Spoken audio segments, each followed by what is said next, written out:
In this video, I want to demonstrate a null session in Windows. Now, it's pretty easy to do a null session in Windows. I'm going to do this from the same client to the same server, but you absolutely should be able to do this from across the network as long as you're on the same subnet and there's not too many variables in the equation. It's very simple. It's just a net use. You're basically mapping a drive, so we're going to do // so 192.168.92.131 / the interprocess communication $, which is the flaw that allows us to do the null session. Because basically what we're doing here is we're tricking the computer to authenticate with no username. So we'll do /u : double quote, space, double quote for the password.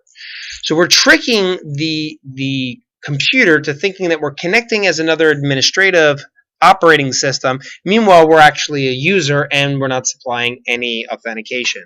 So if I go ahead and hit enter here and you get the right syntax, it will come back with command completed successfully.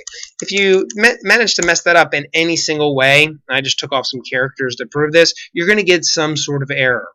But like I said, the command's pretty straightforward. If you've ever mapped a drive before at the command line, it's basically the same thing, except you're targeting the IPC $, and instead of supplying a username and password, you're going to supply none or null, and it takes advantage of a flaw in the operating system.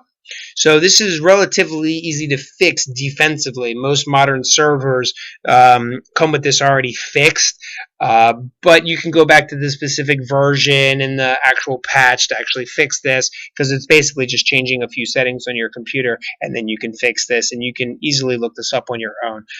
The purpose of this video was to show you what a null session looks like, how to actually construct that, and then compare that to one of the previous labs that we did where we actually did it using the SMB client in Cali.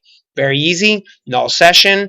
What this does is this opens up Pandora's box, so now all of our enumeration tools will really get some good results when we point it against our target. So thank you for watching. My name is Leo Drager. Don't forget to check us out on Facebook, LinkedIn, YouTube, and Twitter.